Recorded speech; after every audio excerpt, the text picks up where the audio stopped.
Okay, and now we're recording. So we'll record this, we'll put it up on YouTube, and then we'll be ready to rock. So 8 minutes after, and we're gonna go.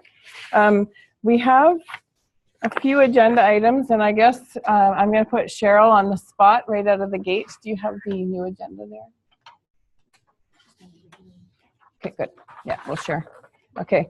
So Cheryl had sent in an agenda item. She wanted to talk about ghost transcript records. So I guess not everybody deals with the issue that you're asking about. So maybe a little bit of background, what your issues are, what your questions are, and then we'll get feedback from everybody as we go.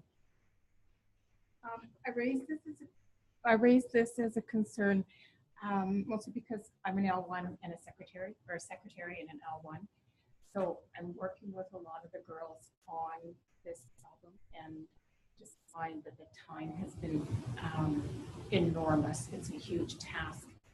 I did put in some information for a change request, but since then I've also found a bulletin from my ad about zombies that have been explained, or they've explained it, and they've got some recommendations and possibly 2 phases of changes coming in. What 1, 2 at the very end would make it a whole lot simpler, going back to what I remember we used to be able to do in BC thesis. When a student withdrew from a course, we had the option of making the course disappear or entering in a W. Right now, when students are withdrawn from courses, if dates have been posted or if grades have been posted, then it creates a record in their transcript file. And as soon as the student withdraws from that, whether it's admin or counselors, anybody who takes them out of that course, that record is still in their transcript record, but no mark, no final mark, and it stays there. So it'll show up in SADI, it'll show up in tracks, shows up on PR cards with no final mark. So it's our responsibility to go in, find all those records, either enter a W or delete the record. Most of us choose not to delete it if there's already some information that's been posted. So you end up having to do a lot of investigative work. They do have field sets and queries that you can use, but it's cumbersome. And with the turnover of clerical staff and not everybody understanding what the records are about, it's a mess. I agree. Yeah. So we're all kind of experiencing the same. Does anybody have a different way of dealing with it other than through filters and field sets? Is there a mass?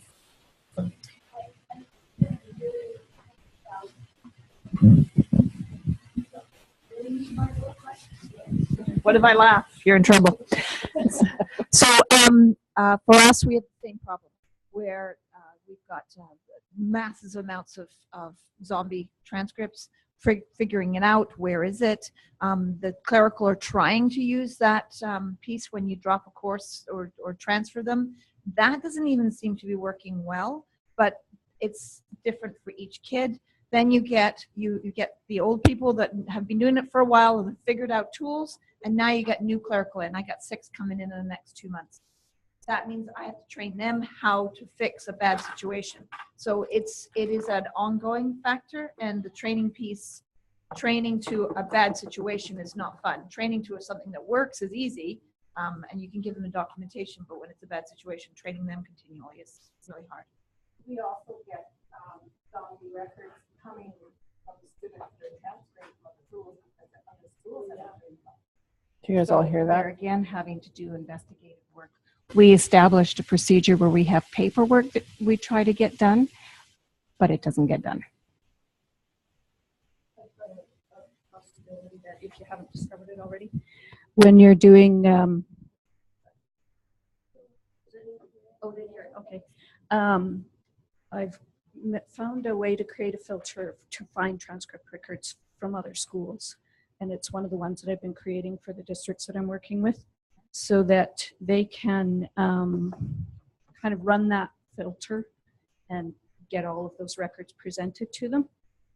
So it's in that transcripts tab, and it's kind of counterintuitive, because when you create the query, you're actually asking for So let me find it here. You're actually asking for a school name that is not mine. So when it prompts the user for a value, you're putting in Osoyoos. Find all of the records that do not have Osoyoos in the school name. And it will, so it prompts and it says school name, and you're going, well, I don't know what school I'm looking for records from. It's actually asking you, so it's a training thing. It's asking you to put a portion of your school name in, and then it will find any records that do not belong to your school, and it gives you something to check against. I don't know. We're not supposed to use the specific records. We're supposed to contact them. They have to Yeah. find out. And you don't have that. That's right.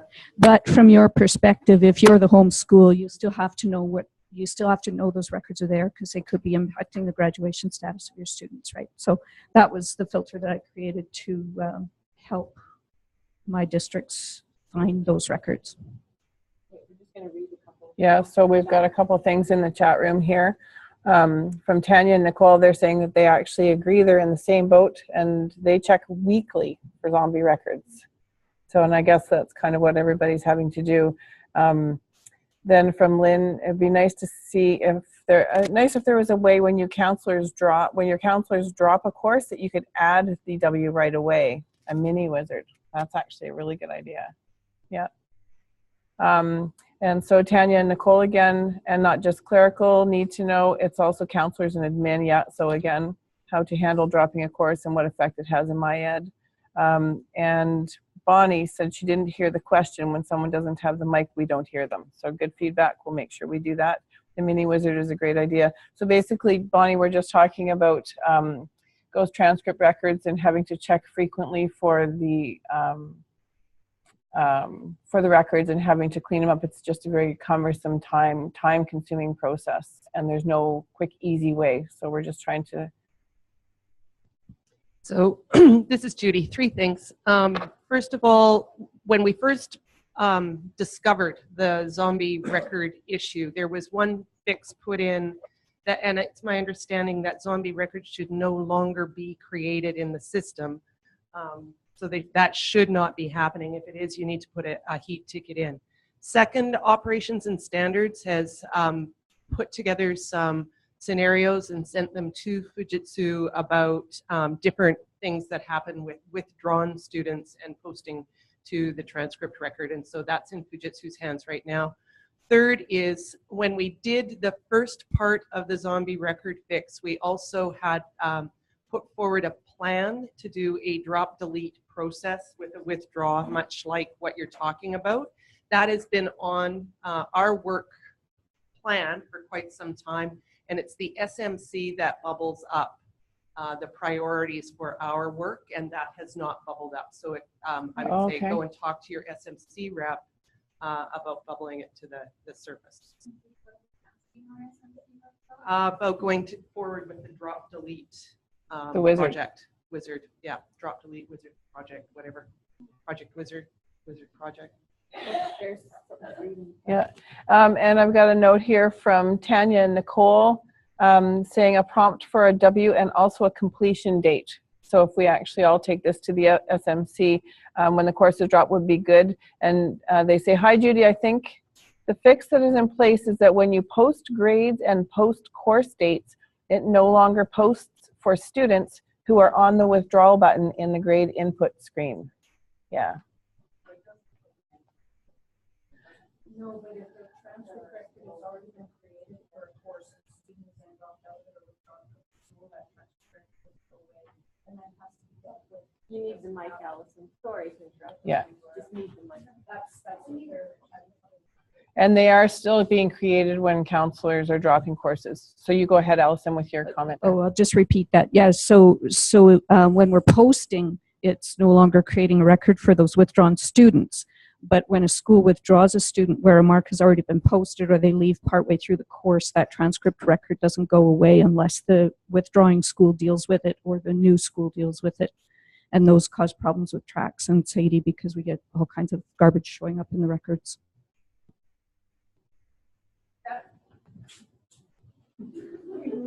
Sounds to me like a practice issue. So if a student has started in a course and you've passed September 30th, they shouldn't be deleted. That's a standard. They need a final mark of W when they withdraw from the course. That's done in the grade book and posted, right? And so that needs to be done as a matter of practice. Yeah. No, but this is NESIS. Yeah. Yeah. Yeah. Yeah, but so that's, yep, and it'll be a while, but so, you know, in the meantime, it's a practice, a training issue for practice. That the mark needs to go in anytime a student is withdrawing after September 30th and post that to the transcript record. Then they're not zombies. Is that helpful, Cheryl? Is that, I mean, it doesn't really resolve anything. No, it doesn't. Just hang on. Sorry, there's too many people working with student records, and you cannot stay on top of it. So I guess your only suggestion, Judy, is this all has to always get filtered or funneled up to the SMC so that it gets the attention. Yeah, if you want the project to move ahead and to bubble up as a priority, they're the ones who set the priorities for provincial projects. I think that's kind of an emerging theme here across everything, is the SMC is our direct voice to the ministry. Yeah. So if there's anything that we really want to, I don't know, maybe at the end we could add an agenda item and talk about best practices for maybe getting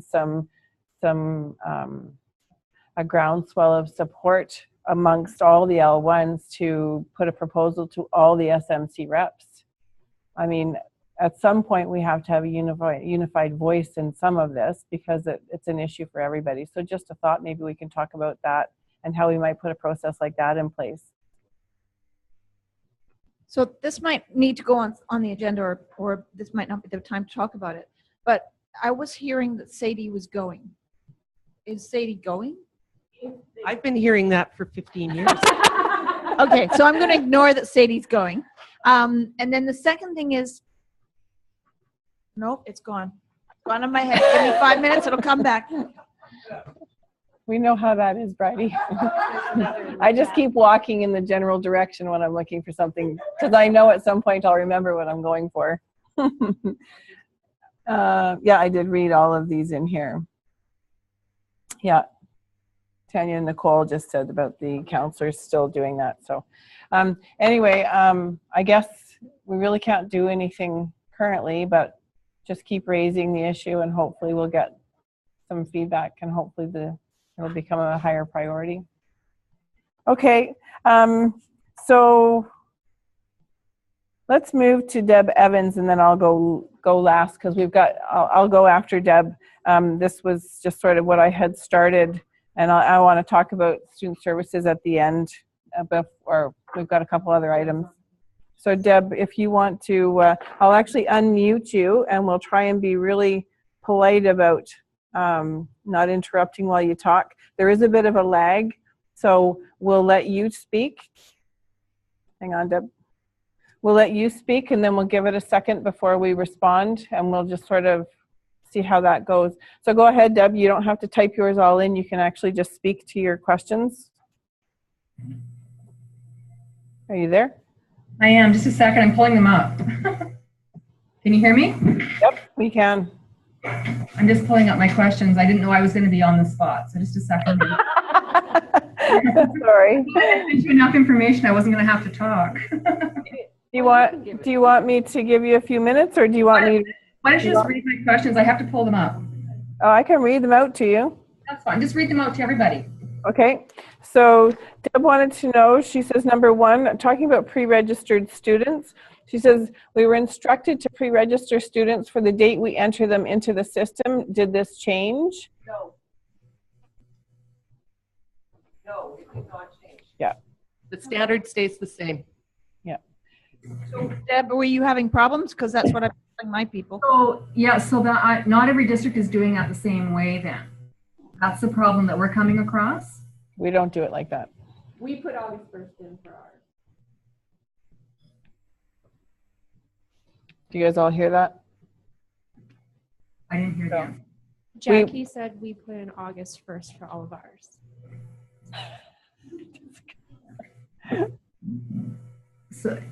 But the date should be the date you're registering them into the program, not August 1st.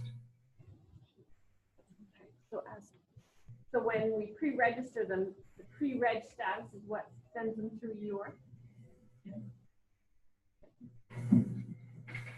So you can put in the date that you register them. Or pre-reg them.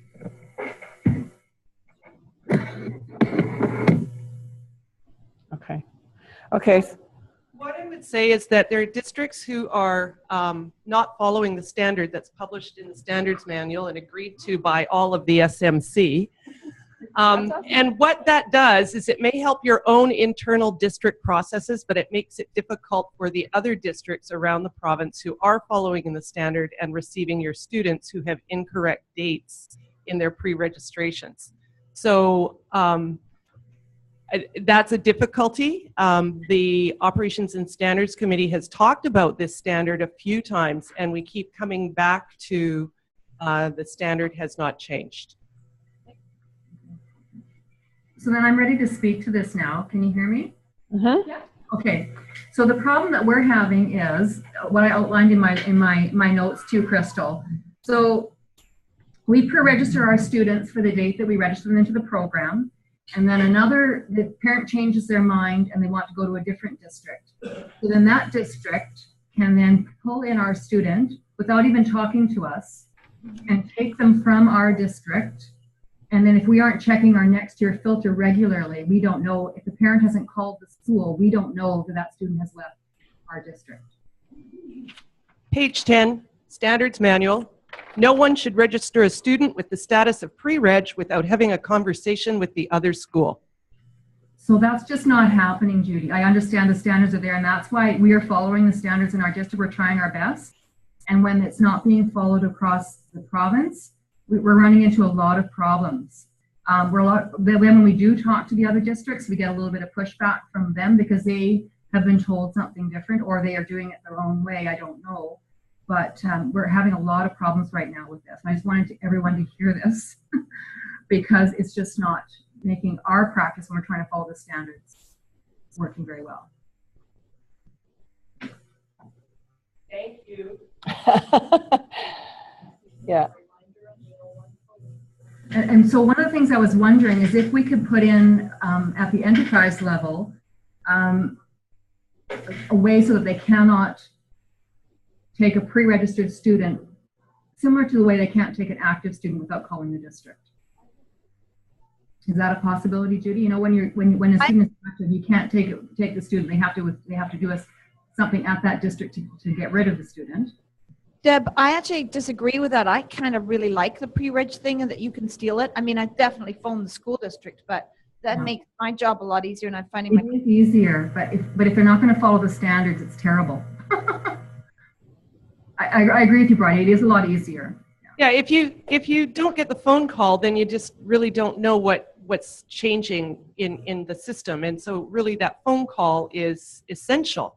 But the functionality where a family walks into a new school and says, actually, we're going to register here, it makes it very easy on that school, not waiting for the other school to do some process before they can pick it up. So it's really back to that standard of make the phone call. And really it's you folks who are the ones that need to push that with your users and with each other. Thank you, Judy. So Allison had a suggestion here off to the left that maybe a reminder on the L1 call, on the conference call on every week until people start, I don't know, a review of the standard, a reminder to people to follow that so that we all have the same communication. Okay, and Laval is saying, oh, actually, that's awesome. We do use the August 1st. We're not the only delinquents, because it helps our district get accurate enrollment for over 4,000 students starting in November. As membership records can be easily modified and deleted, we do apologize.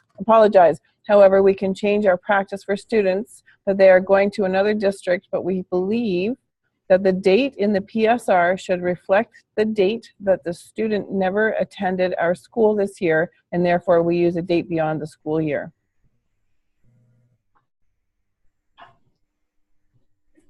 comments?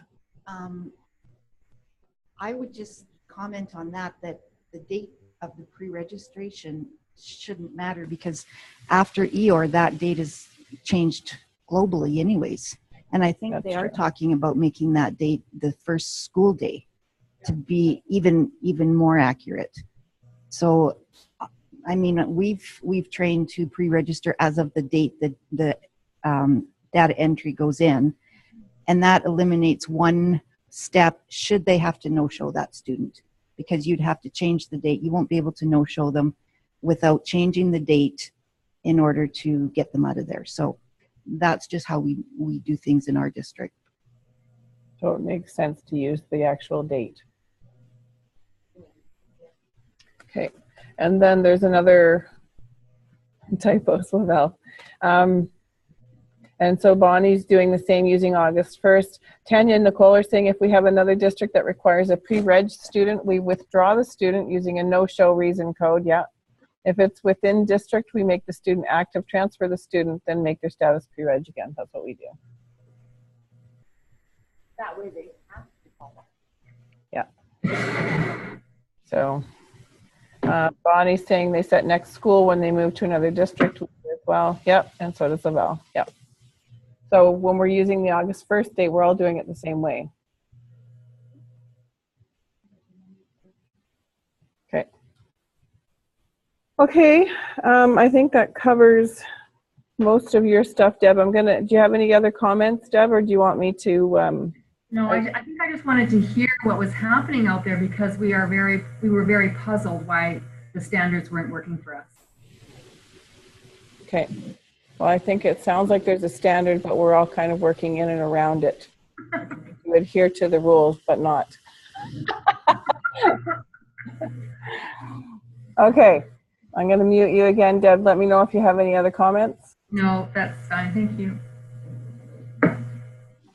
And I'm just going to, so it's a respect thing amongst all of us that are admitting withdrawing students. If that student's got a pre-reg, to advise that school. You know, New West, like everybody else, is working on their master schedules right now, and the loss of a couple of kids can be a really big deal. So it's not just nice to haves, it's necessary to next school year planning. Yeah, Jenny from SD60 is saying we use the actual date. That way, when numbers get tight, exactly what Allison's talking about, the admin can look at the dates and determine who may be the next one allowed in. We use the pre-tran list for setting next school when a student is moving from the original registering school. Okay. Well, we'll get that. We'll change our date for yeah. Yeah. And that was our main reason for doing it, unfortunately. Yeah. Oh, Jackie, you're talking without a mic. Bonnie didn't hear. Just hang on. I'll snuggle up to Jackie. I said we will work on changing our dates in our district from to make sure it's the enrollment date.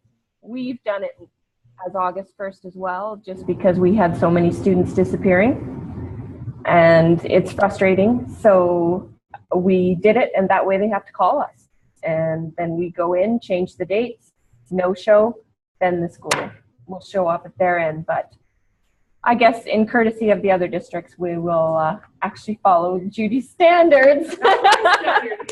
I know it's not Judy's standards, it's the ministry standards.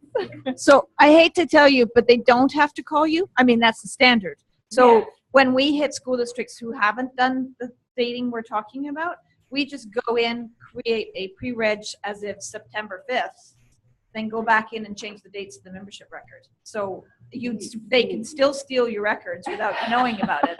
You just have to work a little harder. Yeah.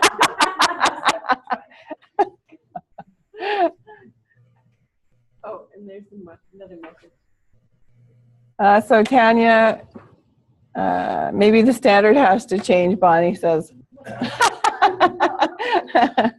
Okay, and Tanya and Nicole, we have never experienced this. I didn't even know you could enroll a student who was pre-reg. Yeah. Yeah, they're supposed to be active. At another school. The Operations and Standards Committee spent about I'm going to say 7 or 8 meetings talking about changing the standard, and came back with the standard doesn't change. Okay. Yeah. And Bonnie, thank you. Yeah. I think everybody tries to do that. There's just maybe a few that get missed, calling the other school. Okay. Any other comments on that? Okay, I'll mute you now, Deb. Not that we don't love your voice. Okay, so the next one, and we've got more, but this one is sort of near and dear to my heart. I think I've had about 80 training sessions this year and working sessions writing IEPs for our student services staff. And I am terrified, to be honest, what's coming in September. So I have some questions around the workflows disappearing, how the IEP is going to look. I've talked to Judy a little bit, so thanks for the sort of the heads up on what's to come. But I've kind of created our district process for what I want our records to look like for year end, and having the workflows active and complete, not having any referred students, so that when the data gets converted, we kind of move over as cleanly as we can. So if one's wrong, they're all wrong is what I'm thinking, right? So, but then I hear from Judy that the conversion is going to be date driven. So I'm curious to know, and I don't think she has a clear answer. So fair enough, Judy, I'm not trying to put you on the spot, but I'm trying to look for a heads up here. We use the student services module here extensively. All of our IEPs are in the module as of the end of June. We had a 2-year implementation. I'll just give you some background. We had a 2-year implementation window, so all of the IEPs over the past couple of years have been phased into MyEd. We are uploading supporting documentation as required. We are renewing the workflows as after the initial Write IEP. We're rolling them forward. We're actually copying, pasting. In some cases, we've kind of left it up to each user for this year, but we're hoping that next year we have a district process where the year-end summary, which a lot of people do, gets copied and pasted right into the review comments. So it prints at the end of the IEP. My message to everybody in our district is the more we use it, the better the feedback and the better the enhancements.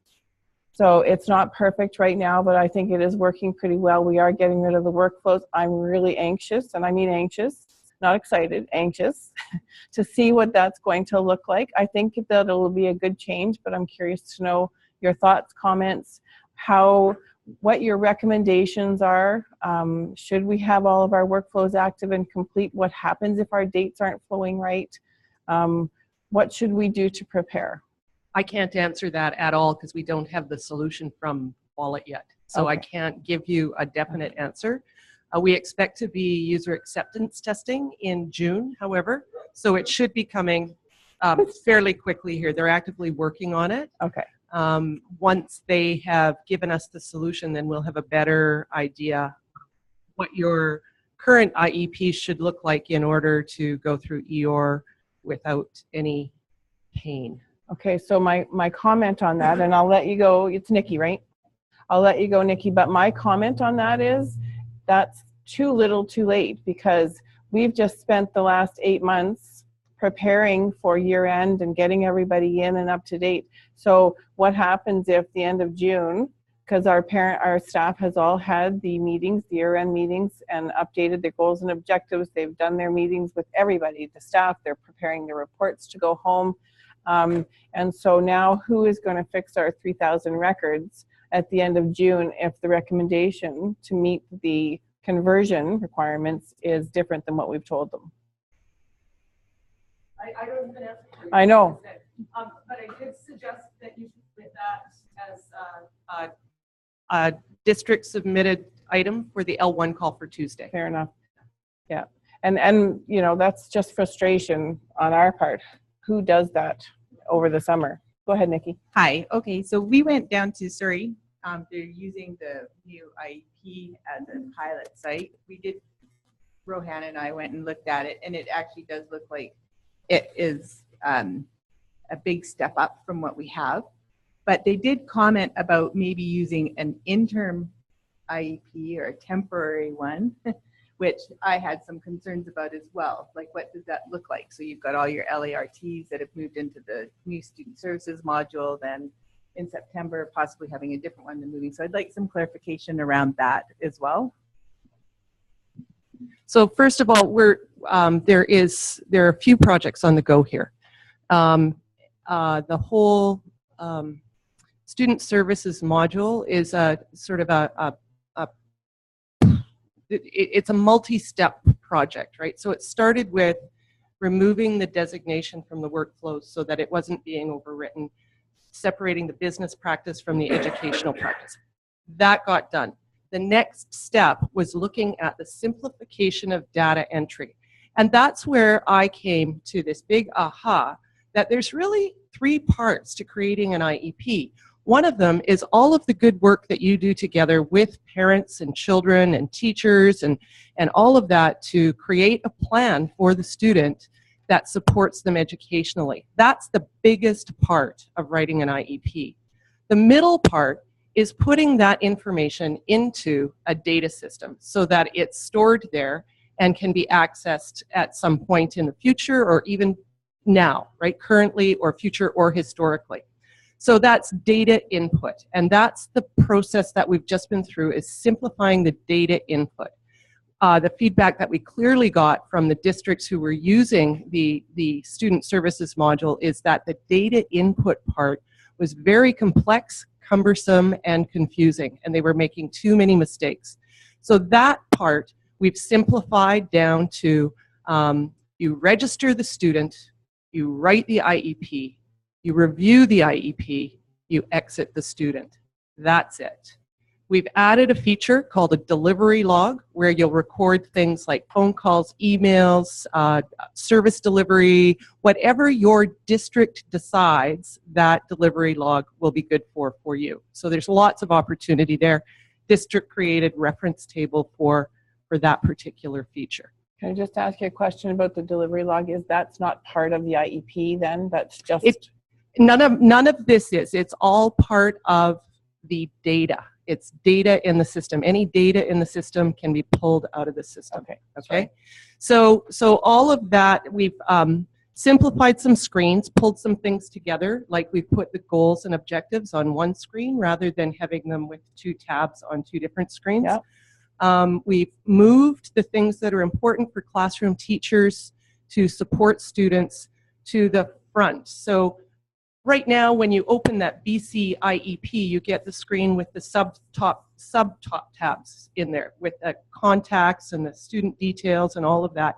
We've taken the student details out because that exists in the details side tab. We've taken the parent contacts out because that exists in the contact side tab. It was redundant.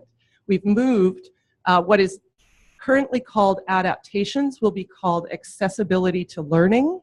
And the essential supports and universal supports will be there, the very first screen that people see when they go into that data. So that teachers in the staff view, when they go in to look at a student's IEP data, that's the screen that they'll see, right? So those are the sorts of things that we've done with that. There's been, at the request of the inclusive education branch in the learning division, there's been some change to some of the language to modernize it and line up with what BC Case and many districts are using across the province. So accessibility, universal supports, essential supports, that kind of thing. So that's the simplification of data entry.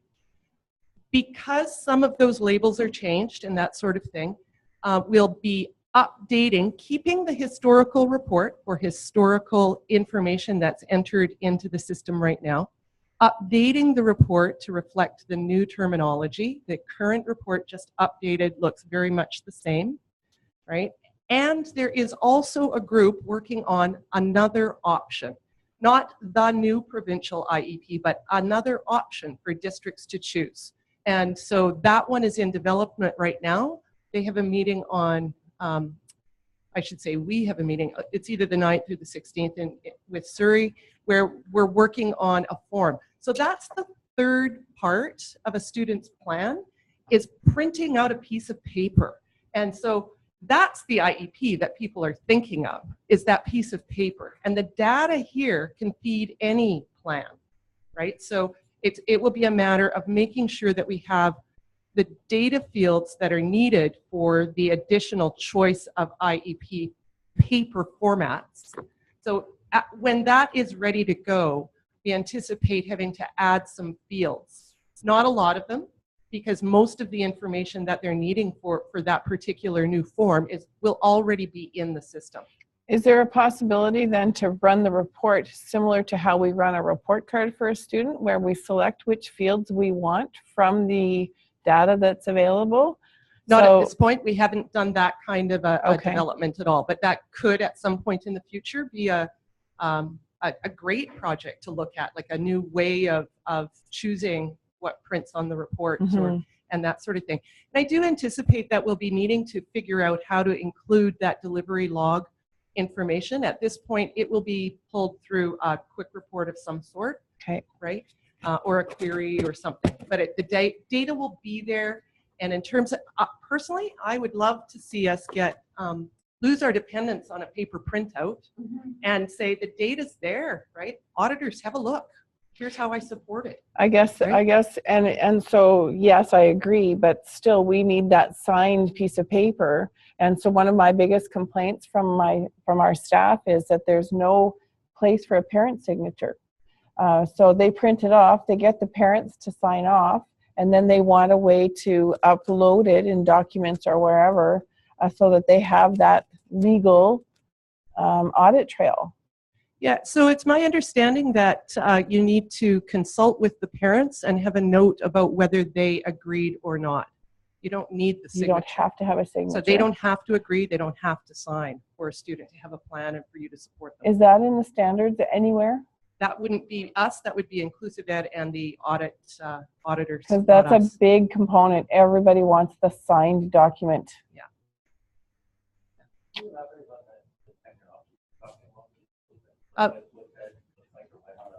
Sure, they're calling it a competency-based IEP, and what we've been looking at is how to support students in setting goals around the core competencies and self-assessing around those. So it's really clear from Inclusive Ed that any goals that are set around core competencies will be student self-assessed like all other students.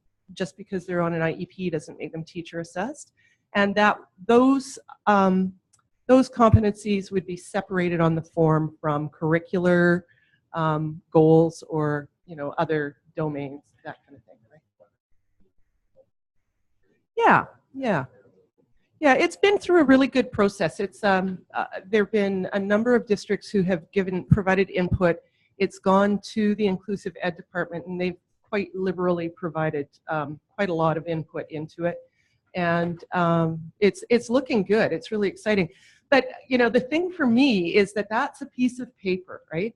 And really what's most exciting about that competency-based IEP is the process that Shelley Moore is describing for coming to those core competency goals. And that has nothing to do with MyEdBC. It has to do with how your district works in identifying supports for all, supports for some, and supports for a few, right? So it's a really, if you haven't heard Shelley speak, she's really passionate. She's really interesting to listen to. And really her whole delivery is about everything that comes before you put data in a system, right? And it's really exciting. I think it's really a great way of thinking about it. Thoughts, Nikki? You do a lot of nodding. You guys are using this as well, I can tell. What's your feedback? I'm curious to know. Oh, go ahead. Yeah. So I wanted to mirror what you said. We just went through an audit this year, and it didn't go well. So our IEPs are under a microscope for this year coming. So if things break over the summer, it's not going to be good. And in our student services team, we lost 3 people over the audit. They burnt right out. So we haven't got a lot of people with a knowledge base as well. So so the UAT in June, if there's anything that goes wrong, we need that communicated really big for us. Yeah. So question around the UAT was my next thing, and I don't want to cut you off either, Nikki. Sorry, I didn't see you had the microphone, Brady. So talking about the UAT, do we have an opportunity to participate? Could I get somebody, like, how is that your working? name down. Pardon? I know. Well, and you know what? Some of my users, I have some super users. We've had to adopt a train the trainer kind of thing. So I train them. They're really proficient at it, and now they're going out and spreading the wealth. You know. What's really, really helpful to us is if the UAT is done really thoroughly. And what we're finding is that districts who are able to provide a little team to test together and to talk through it all, and then give us back one piece of feedback from your team. Perfect. That's really, it gives us the detail that we need to make sure that everything's caught along the way. And so we've done some UAT where, you know, something really early in the process doesn't work, and then people stop testing things, but there were things further down that could have been tested and we could have had some feedback on them. So really, if you have a team that can give it some time, that is awesome. Really, really helpful. Any idea on possible dates? No. Okay, if I can get some lead time, then I will try and get to a team together. I can think of a few people who'd be very interested, and maybe we could sort of work together too, Bridie, and go back and forth, just because I'm not sure that the process we're using is the same as the process everyone else is using. You know, in support of my ed, I'll say this. We didn't have a unified district process before for student services before we started using my ed. It was kind of the dog's breakfast, really. Everybody was doing the same thing their own way. So I would say that about the workflows, as much as they've been cumbersome and there's been a big learning curve, I think it's been really beneficial in helping us have a look at what we're doing, do some business analysis, figure it out, bring it all together, and I think we're way more cohesive that way now. So, yeah. So, and then I had one other question about the conversions happening over the summer. Are they going to provide documentation around best practices and process? I would assume so, yes. Okay. I'm just pushing the buttons, Judy. I know, but you've got the voice. So. Oh, so actually I will ask about that. Thanks, Jackie. There's one of the biggest data issues that we're having with our workflows right now is that the dates, because we had a 2-year implementation window, our workflow dates are not correct. And because the workflow dates aren't correct, then the wrong grades, the wrong school year, the wrong teachers, everything is populating incorrectly on the current IEP report. So, I mean, I go to the student services district level and I look at the records, and they're supposed to be previous active draft or active ideally. And you go to print the report and it says the students in grade 8 when they're in grade 9, those kinds of things. Our staff are unable to modify workflow dates if the workflow is not draft.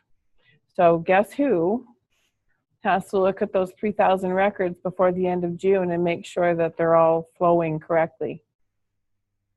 How do we do that? Is there well, my suggestion, and I don't know if you guys have, I put in a heat ticket asking that users can actually modify workflow dates for a workflow that is previous or active as well, so that I can teach them what it's supposed to look like and they can look after their own records. What do you guys think? Any of you who are using the system? I mean, it's going to be a mess if we don't have something. I don't have a solution, but I can say that we brought that to the attention of Fujitsu well over a year ago, that none of those dates were accurate. And we manage them at the district level centrally to modify them as they come up. I mean, there's no way that we can keep on top of it, but we try. And how long have you had all of your IEPs in since day one? Since cohort 1, since the beginning. Yeah. Okay. So it's. And how are your dates? I haven't looked. I'm afraid. I'm very afraid, because I'll have to clean it up, and you know what my job's like already. So yeah. there's no other person who's going to do it. We lovingly call them dirty dates. So dates will come forward into the new configuration, right? So the dates will be there. One thing we should maybe check on is whether it matters if they're correct or not, because with the simplification, we've talked about having, if not built into the role, at least an add-on role with the ability to edit dates. Yes, And so that's what I asked for. so the question that we might give to Fujitsu is, if we just leave the dates as they are, will they be easier to edit later? Yes, that's okay. But will they also convert? Yeah, that's my other question. Dates are a field, right? And the fields will all move forward. It's just how, we're not converting anything, right? It's not a conversion. It's a change of practice. Yeah, within the you're system. mapping the data though, and if the Yeah. data's not in the right spot and it doesn't get mapped to the right spot, then it's not going to It's come out not right. moving anywhere. It's not moving. Yeah. Okay. Yeah. Yeah.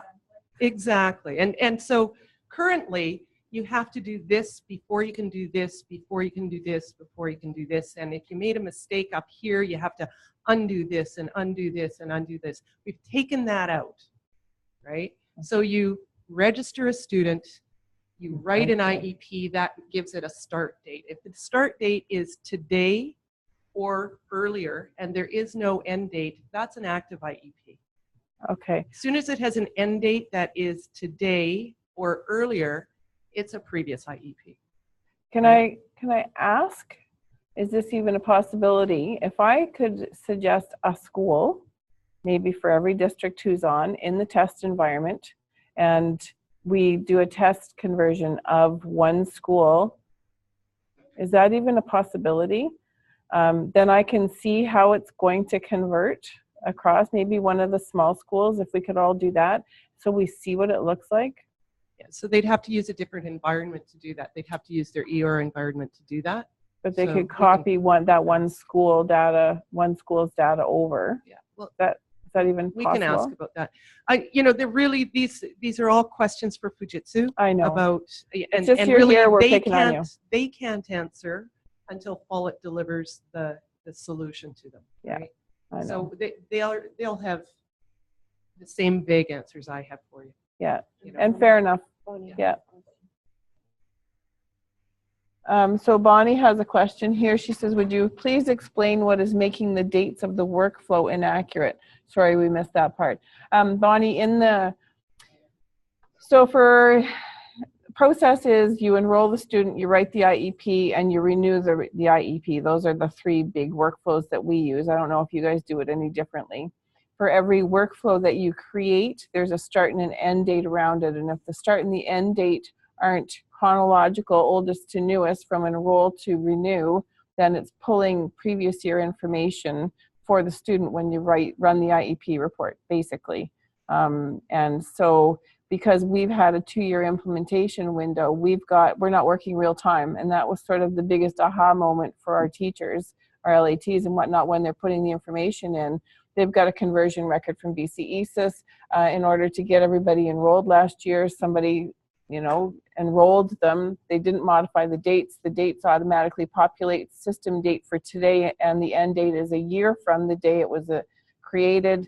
All of those things happen.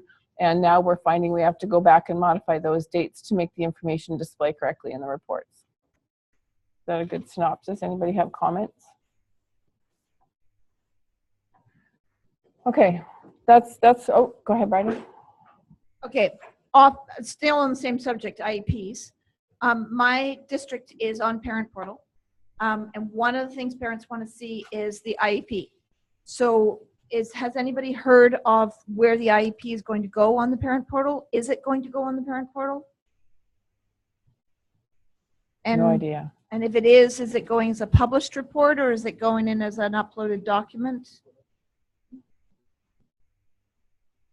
I haven't seen it, and I've got the full family portal going for my users.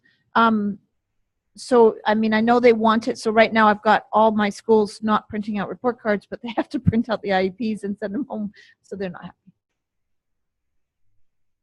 Comments from the Zoom crew? So what I'm thinking is that currently, if you click on that IEP alert, it says the student has an IEP. Go and look at the Documents side tab.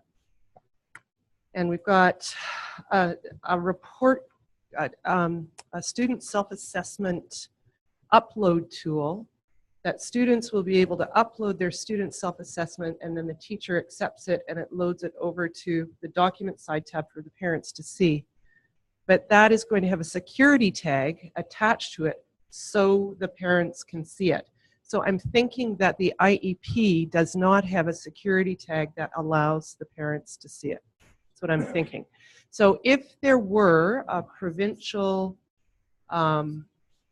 desire to have that IEP visible, and I think the conversation is not going to be an easy one, because I think there's a differing of opinion from district to district about whether that should happen. So again, talk to your SMC rep about whether that is something that that governing body would like to see happen, and investigate how it might happen, what would need to happen, and whether it's a priority for them. The other thing I would say is that there have been plenty of requests to be able to upload any kind of a document to the portal, and that would include an IEP. So you can upload a report, publish a report card. The request is, can we also publish the verification form? Can we also publish the IEP if we want to? So that request is out there as an enhancement request, the ability to publish many documents rather than send them home as paper. Cool. But that's an enhancement request sitting on the Software Enhancement Committee list.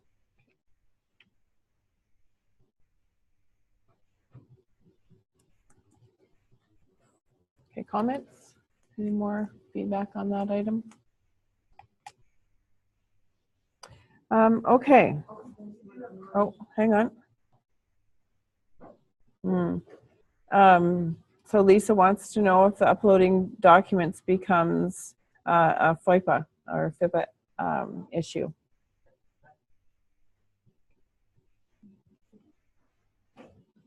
We're just sorry? So it's just maintained inside Yeah. my BC, so why would it be a FIPA? I'm not quite sure about that. I think because it's going into the portal is the concern, but still it's maintained. Yeah, and then it's the access is only to whomever is provided the access. Yeah, right? They signed something saying That they agree. Yeah. Yeah, I think you're right. Did you get all that, Lisa?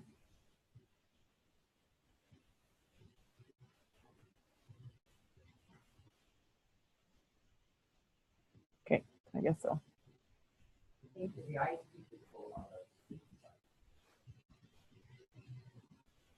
Oh.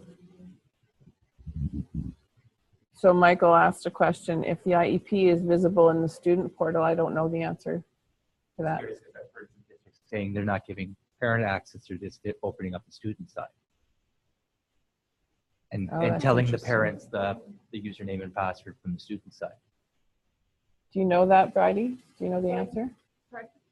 Michael's asking if the IEP is available in the student portal. He's heard some districts are opening just the student portion, not the parent portion. Okay, so Nikki just showed me her family portal, and they've modified the user role, and it does show up right now in the document side tab IEPs. I just have the basic parent user account that I've used, and I haven't seen it, but I'll test it some more.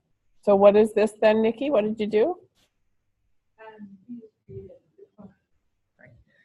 We created our own parent guardian role with what we wanted, which was for them to be able to A, see discipline, and B, see their IEPs. So we started from scratch and created our own role. So that's what they can see. Cool. You print it off, long-winded. Pick what you want. That's cool. Okay. Well, I guess we can take off that thing about, if you want a provincial thing. It sounds like it can be a district decision, and a district can create their own role with the IEP if they want it. Yeah. Could we get that? Could we maybe get Fujitsu to copy yours? Well, you may not want what's all in ours, but I know that you had to start from scratch. I found when I copied and modified the one and made the copy, it didn't work. Like I had to literally add new and start from the beginning. So print off what was there, add that, and then tick what we wanted. So now what happens with that role? Does it get updated? Because that was sort of the big recommendation when Fujitsu's first started training was, if you're going to use a role, use an add-on role, because then your roles don't get updated as.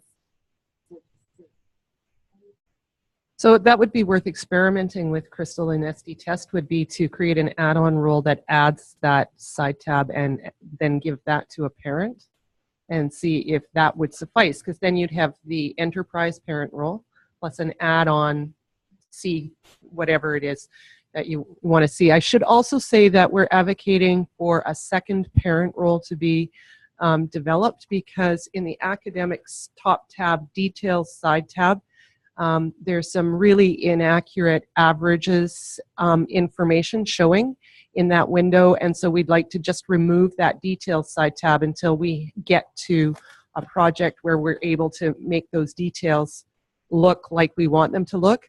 But there are some districts, we were just going to take it out of the enterprise role, but some districts like that averages information there, even though it's not particularly accurate, they like it.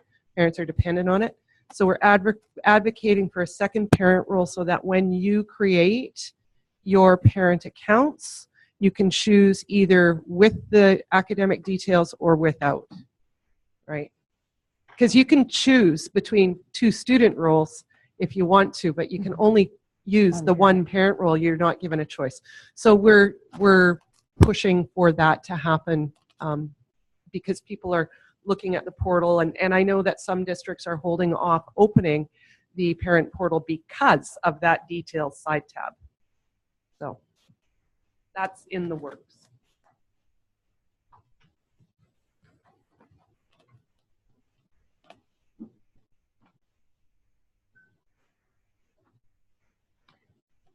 Okay.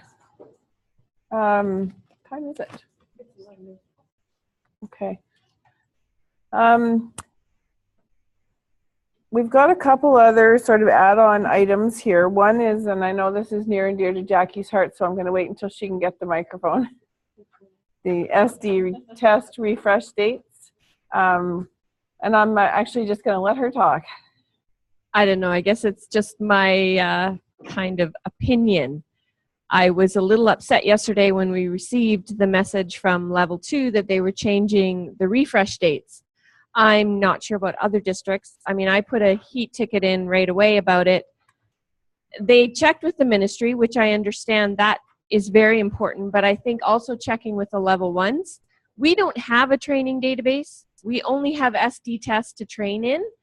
So I know in our district, we always schedule our training around the dates that the system's going to be down or that they're going to change the SD test. So I was a little frustrated. I just kind of wanted to see and voice my opinion, I guess, that if anyone else was in. We had training scheduled for June 10th that we now have to cancel.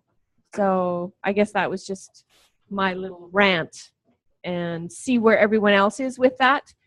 And the fact that it was supposed to happen on Saturday and we were only notified yesterday. It just seems like that's really short turnaround. I just wanted to see how everyone else felt, I guess. There's some same here's and we do the same. Yeah, basically. They're trained, they would be upset too if they had. So what's our recourse for stuff like that?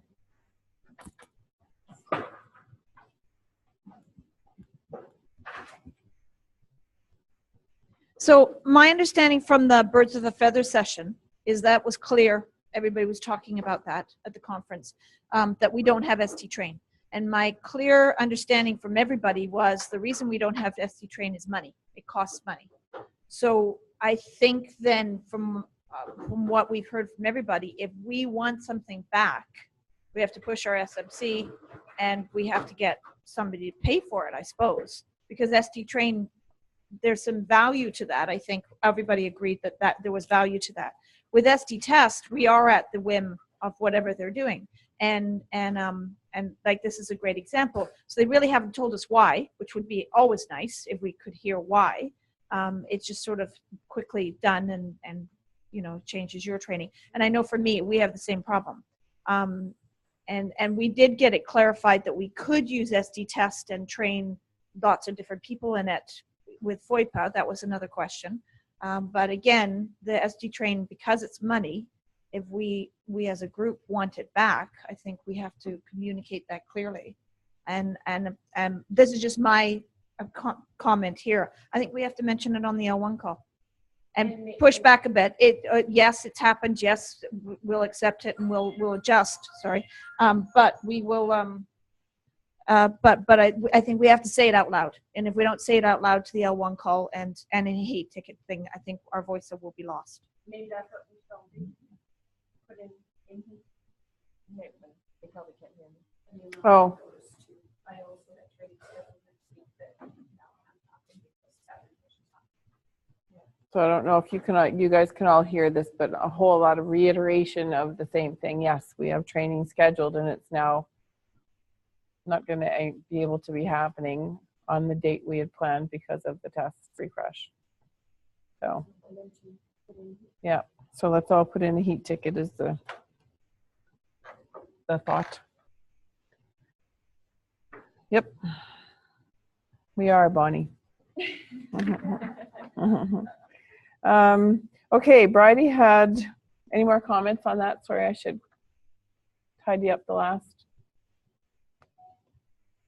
Okay, so Bridie had, when she came in, she wants to talk about at risk. I'm not sure. She did mention it, but I can't remember. So you're up, Bridie. Thanks, Crystal. So just noticing that there's some things in there that we had access to or we didn't have access to and that are starting to become active or I'm hearing more about. One of the components was at risk, and I just wanted to see, I understand that it's live now and we can use it, and I didn't know if any districts were using it and if you've got any words of advice if you have used it.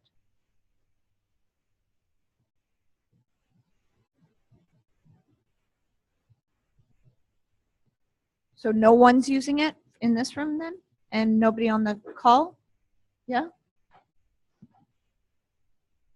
Well, I didn't know it was live. We'll start with that, right? But I did have Daniel give it, or Michael give it to me in test, which I've been using. It actually, I think it works pretty good. I don't like the point system so much that you have to weight everything. It takes a little bit of playing with it, and you have to set up. You have to actually look at how you want to set up. A lot of it, if you're looking at marks, it's based on points. So if you want to get a failures report, you might say a F is worth 1, right? So you have to actually look at the information, because when you get that final report, it breaks it down by points. So that's a bit odd. I'd like it just to be a percentage. But So would you be able to throw this at a principal and would they get it? Okay, that's what I was, yeah. I've got a lot of principals that are interested and I have hesitated to say anything to them about it, but if we can't throw it at them.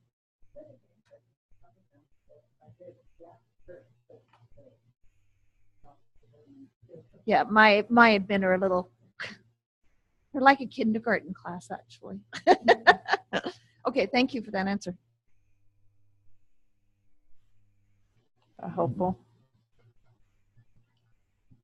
Okay, journals and ed plans. That was yours too. Same question, basically. Yeah. Yeah. Yeah. I've been thinking about journals and tracking ab ed support in there. Don't know anyone who's doing it, but would love to hear if anybody is. We have one school who's wanting to use, go ahead, who's wanting to use the journal side tab for the students to track sort of confidential type notes for students from feeder schools or stuff that they don't necessarily want everybody to see, but there's no way to lock down security and stuff. There's a security level field in there that's just a conversion field from BC ESIS, and it doesn't do anything.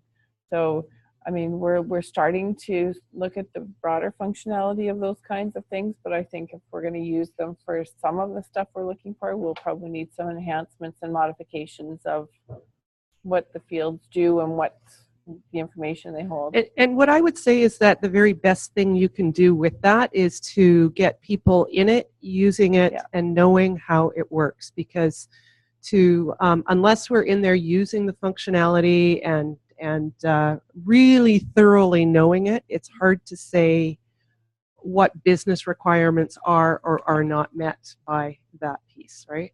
Yeah, it's true. Just to comment on journals, it's really difficult to relearn because journals was broken for so many years when it first came in. So we have counselors using it, but we have developed a workaround. Now that they've fixed it, we have to retrain them to say, you know what, if you want your journals, if you want other people to see them, you have to actually uncheck that default. And so they're not doing it. They're just continuing to use it the way they were taught originally. So it's a difficult thing to do once we get a workaround and once we get a process in place to say, oh, by the way, they fixed that now. So you have to do things, you have to do different steps. So that's the kind of the roadblock we've been hitting since the journals were fixed.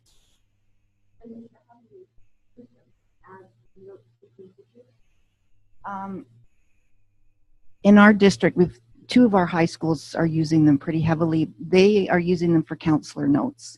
So what we've done is we've done a workaround and only given access to admin and other counselors to be able to see the student journals on the global top tab, and we've created a field set and some filters so they can query up a student's name.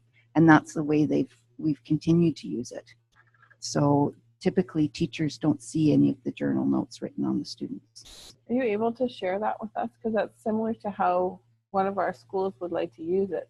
Sure, yeah. And then we created a security role called journal add-on, and then we've given that just to the admin and the other counselors. Correct, yeah. Cool. That's kind of what they want, isn't it? What about the date field?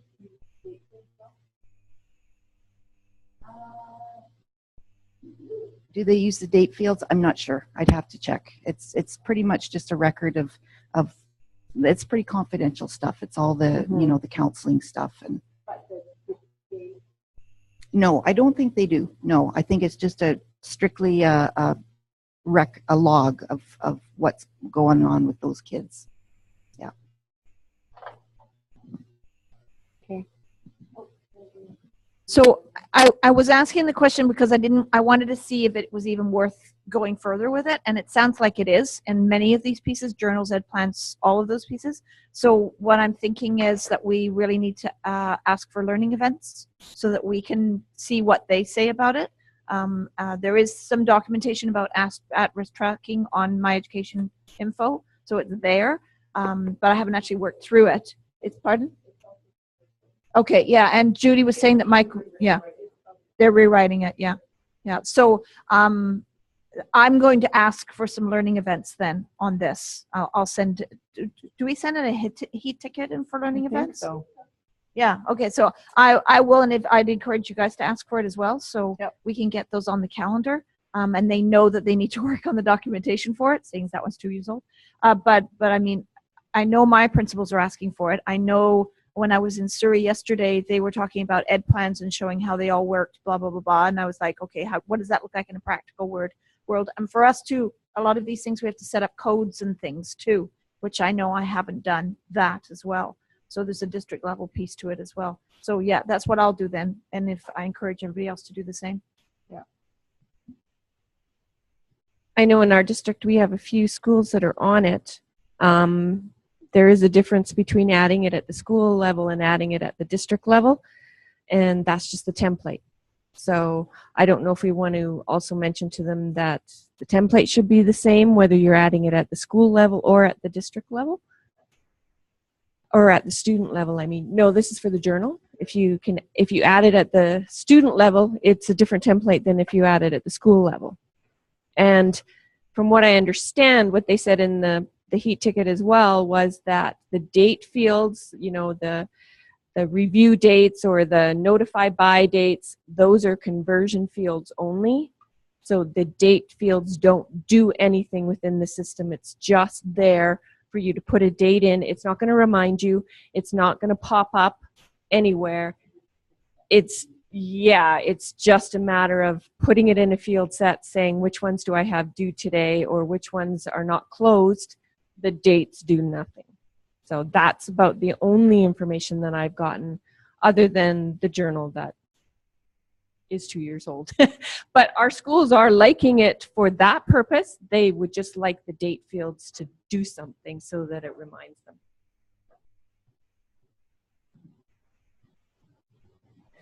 There's a comment in the chat room here from Mark Eklund. He says that we would love to use journals for recording contacts with Aboriginal students, but unless it's possible to make entries for groups of students, our people won't use them. So they're all individual, is that? Well, fair enough. Heat ticket, Mark? Talk to your SMC, let it bubble up. Both at the same time. Yeah. Right? Because that is a change of functionality. That's a clear enhancement request, not just a configuration change. So put it in as the heat ticket so it's on Fujitsu's radar. They're going to tell you to send me an enhancement request, so you may as well do that at the same time, and we'll get it onto the software enhancement committee list. Talk to your SMC rep if this is important to you. You might want to have some district meetings with your users and such to figure out what's important to you in your district, right? So that your SMC rep is bringing that forward to the larger SMC in terms of the provincial priorities. Okay. Yeah.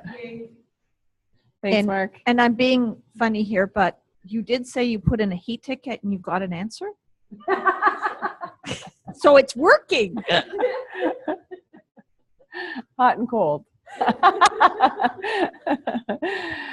So then Tanya and Nicole are asking, who deletes the journal log when the students withdraw, or do you just leave those confidential notes in there? Just wondering, because we have told our counselors not to use it because of the confidential nature, and we were worried about notes not being deleted if the student transfers out of district.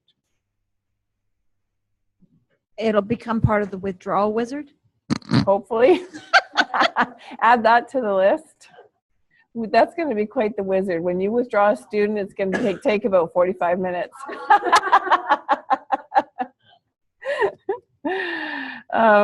And yes, Tanya, for those of you who are using journals. Neither can we. We can't wait for this withdrawal wizard. It is going to rock. I know we have a process that if when counselors are using journals, that we set an expiration date if it's something that they don't want to use, and that does work. If you don't want it to go somewhere else, expire it. Yeah. Did you guys hear it? Okay. So Bonnie says we give it to the secretary to ask the principal. We say they can delete them, but it's up to their administrator. So I guess it speaks to process. Okay, anything else on journals at risk? Come into the camera too, Allison. Come into the camera. Okay, but you get a dance if I'm in the camera. These girls have known me too long. I'm still okay. Can I drag that? Oh, here she is. Journals. Just so you know, you mentioned the use of the expiration date. And so that is one of the fields that perhaps you can use to guarantee that an entry will go away eventually, because it will go away on the date you put in there or shortly after, because functionally what happens is you put in an expiration date and then Fujitsu runs a procedure on a regular basis that wipes out entries that are on or before that date. So that's one of the ways you can make sure, but being aware that just if you put an expiration date on a note, on a journal entry for the end of the school year and the student withdraws in January, that entry isn't going away until the end of the school year. But it is one way, that's a good process thing, just to kind of make sure it goes away sooner or later. But on any withdrawal, you should still be checking it if it happens before that. Part of the wizard.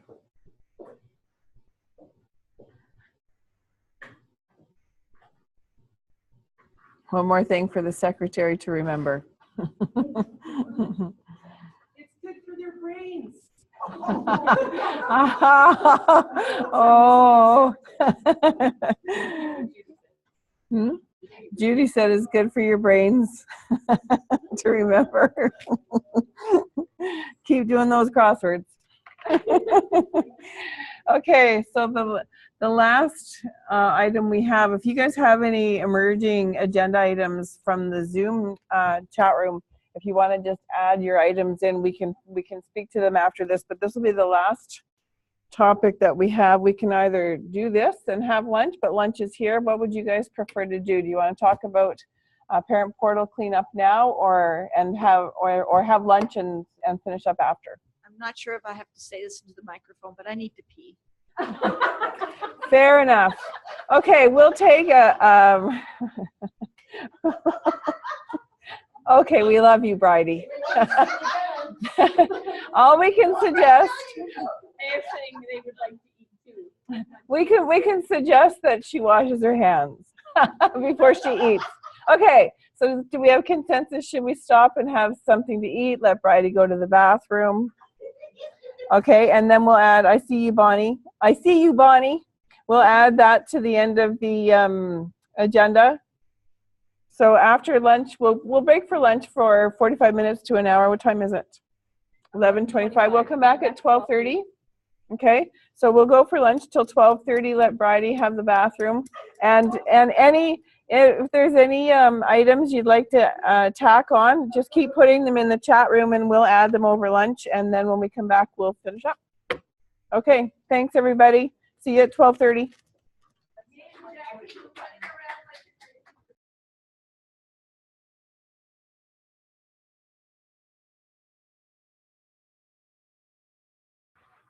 All right, and we're recording. We were having a discussion at lunchtime saying that we should make sure everybody knows.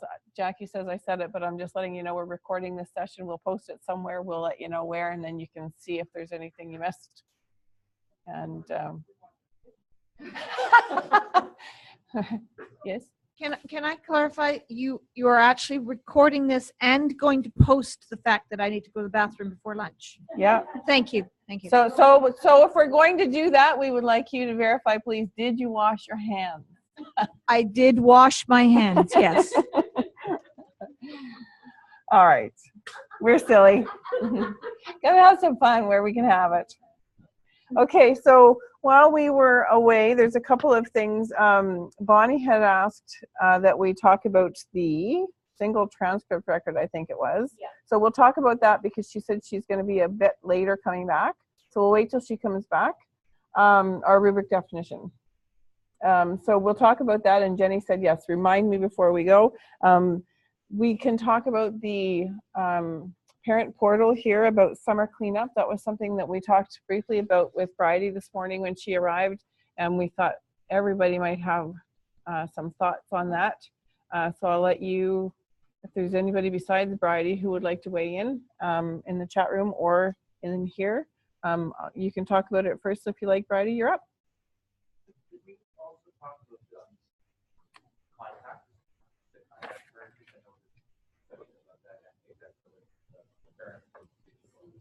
Yep, you bet.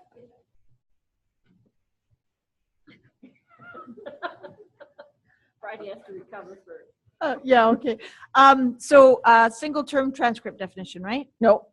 Parent portal cleanup for the summer. So We're waiting for Bonnie. Tried to get somebody to cheat and tell me what you actually said, and Judy got it totally wrong. Okay. So could you remind me what I asked you to talk about? And I'll listen this time. We honestly ate. We didn't drink over lunch, just so y'all know. Okay, Friday, Yes. we're talking about parent portal summer cleanup Oh, preparation. thank you. Thank you. All right. So in our district, we are deleting the student accounts over the summer, just taking them right out because we kept bumping into other districts with student accounts.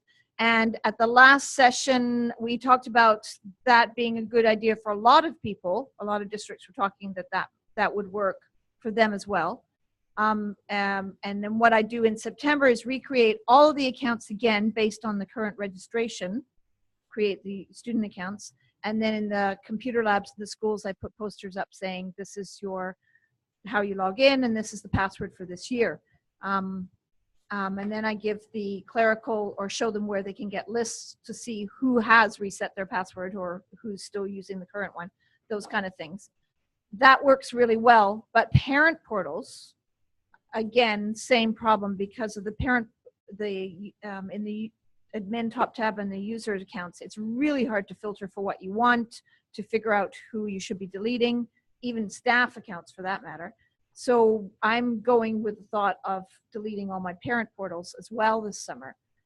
So I was wondering if there's anybody else who's thinking along the same lines, and what other cleanup we should be thinking about as a whole. Do we need to have some documentation about that? That's what I was talking about, right? Yeah. Okay, good. Yeah. Yeah. Well, we just had this conversation yesterday about possibly deleting inactive accounts for staff. That's one of the things, and we're kind of wondering what everybody else is doing. So it kind of goes hand in hand with what you're asking too, Bridie. We're not on parent portal, so if somebody else can weigh in on that portion of it, it'd be great. Well, and the other piece too is in district top tab, in district view, district top tab, and contacts. There's a ton you can filter for inactive contacts, and you can filter for contacts that are there but aren't attached to anybody. And so I was thinking about deleting those. Yeah. That doesn't come across into the admin top tab. No, but that's a mess of contacts as well.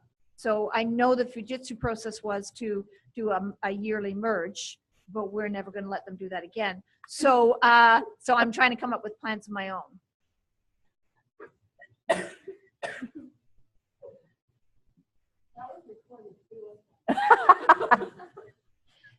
My frustration is in the district top tab, content side tab, that filter that Bertie was talking about, not attached to a student. We have hundreds of contacts that are not attached to a student that do not show up in that filter.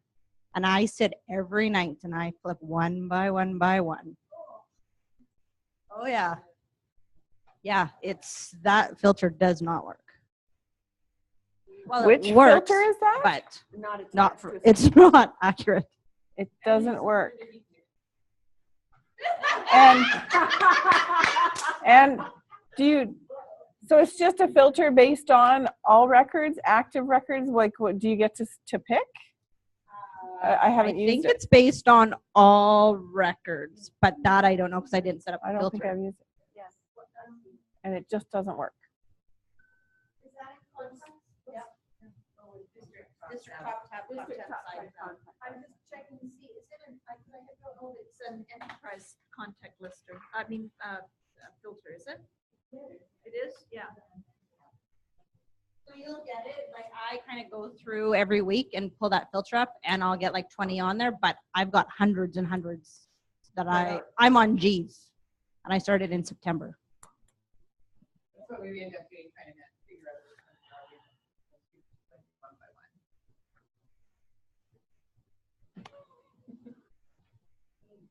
Okay.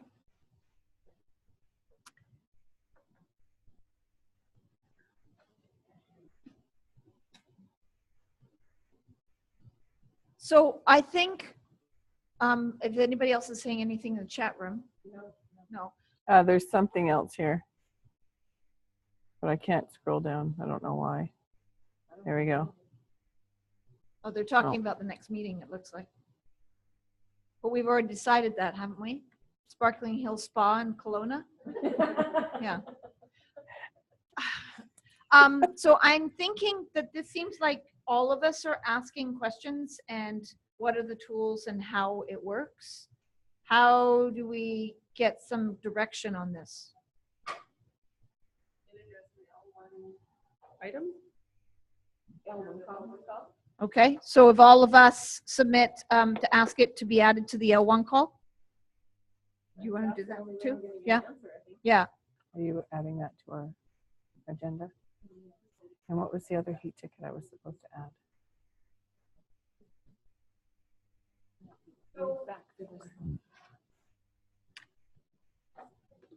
So then can we just phrase this in a way or put it in the minutes or something so that we're all saying the same thing? We're looking at cleaning up contacts, not just the parent portal stuff, contacts in the district top tab, contacts, and we're looking at filters that work and, sorry, did I say that out loud? And best practices. Is that what we're agreeing on?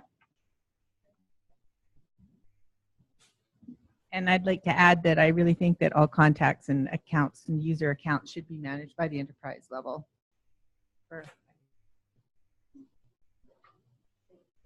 I'm just going to answer a question in here too. Mark is asking, how do you find the ones that don't appear on the list? And that's the filter that says contacts not attached to a student is not working. So how do you find the ones? Just wait. I started in September at A's, and I go one by one by one by one, and I see if they're attached to a student, and if they're not, I delete them. Do you get that, Mark? And I'm on G's. Oh, yeah. And she's on G. G.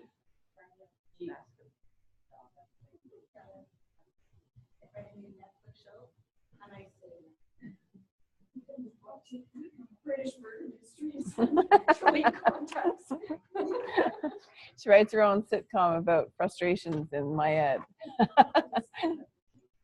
Oh, another thing is, we need a mic just for me.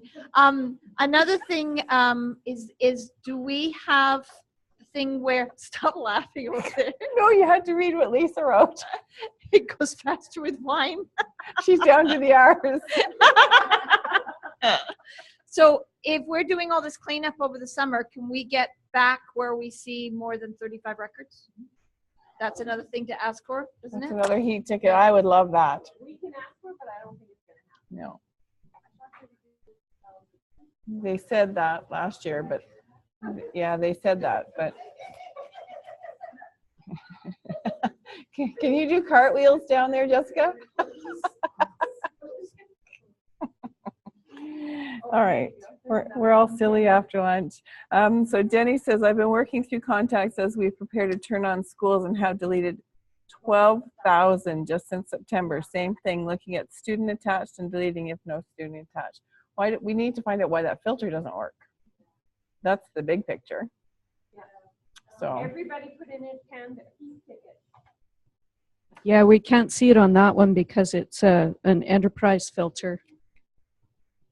Usually when you go to options query and you search for a pre-saved query that's attached to a filter, you can say use and you'll see what that query is asking for.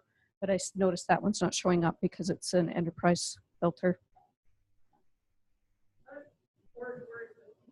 Or it's a SQL query because it's a one-to-many kind of relationship, right? So that's why we wouldn't see it.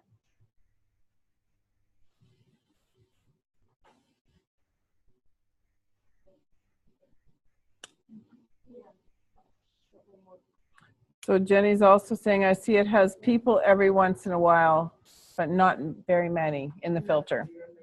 Yeah.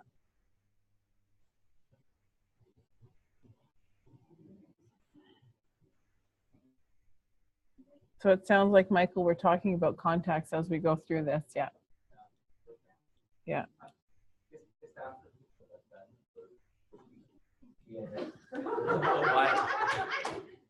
Almost feels like one of those talk shows. You know, Yeah. Maury. Right? Let's make a deal. Yeah, that's right. You can have what's behind door number 1, where you might have 5,000 contacts, or you could go to door number 2, where we could merge based off of first name and email, and you can see what you can take there, or see try your best with, you know. Anyways, we've done now 2 merges of our data. this last one just occurred actually. I was hoping to have it in July, but it sort of happened. Is there, after the merge has happened, what have people seen, or what was some things that you think that we should check on? I have asked back at Fujitsu to say, give me some feedback on what I should be looking for to make sure the merge went okay, and what things if things are not going well, should I be looking for that are kind of signs of that. But I'd really appreciate that.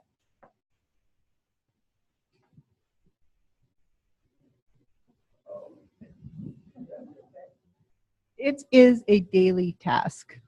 It is. It's not even what you get after they merge it. It's maintaining it and managing it. It's Kelly that does it, but every day. I can't spend every day working on it. So. That's right. Oh, well, thank goodness that 33 is going to take care of everyone's data issues. You know, Nikki, sarcasm is a form of anger.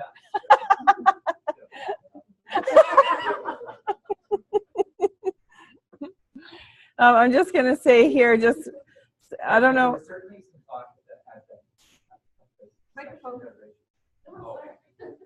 There was some talk out of the session about the ones where you had shared the contact between various students, that there was to really look for that. And I'm just curious what people's feedback or thoughts on that were, or yeah, what we should be doing. Hmm? Oh. Is that minimized? So the other thing at the meeting in Richmond that we talked about was, you guys have been through it, 67's been through it, 35 has been through it, was to collect up that information and try to come up with a sort of process that anybody could use based on the experiences of the districts that had already done it. So I had said that I would collect that information. If people want to email to me, if you've got a written process of how you handle things, then we could kind of collate that into one process and then review it and go, no, that's stupid, don't do that, or this worked better for us, and come up with a process. Because for Mike, you're like, okay, well, what do we do now? So what do you do now to make sure that what you've got is sound?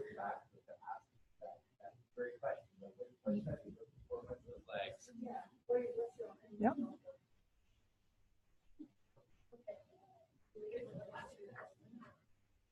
Just on that note, we did a session at the Academy on that. And so our slide deck is posted on the L1 site on MyEd. We also included 3 other documents that people in that session asked for regarding exactly what Allison just said. So a sample of an email that we sent to parents. A couple different, I can't remember exactly, but I sent 3 things. So that's a good way to start. So feel free to have a look at that stuff to get started. And I will provide Allison. Let me see here. No, it's number 1, 2017 presentations. Ours is the steps, tips, and tricks. That's our slide deck. Now, the other things I sent were, it's all alphabetical, so it's mixed in here. I'll find out what they are, and I don't know if there's minutes, or I'll.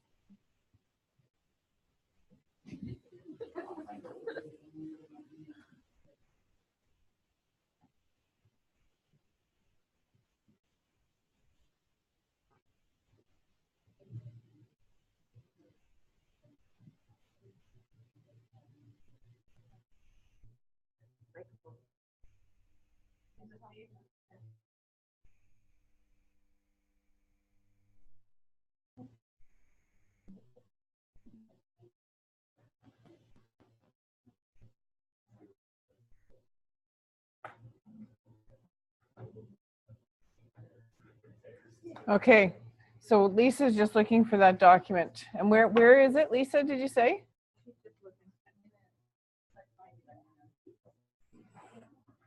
Can you send us a link so that we can add it to the minutes? Okay, so they are posted on the Academy pages, the Academy site on MyEd. But what we sent was our slide deck called Implementing the Parent Portal Steps, Tips, and Tricks. And we were going to add and traps, but we didn't.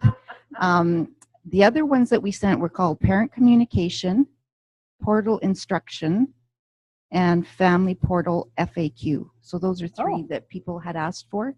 So we provided those. Those are all there on MyEd. So Thank you, Lisa.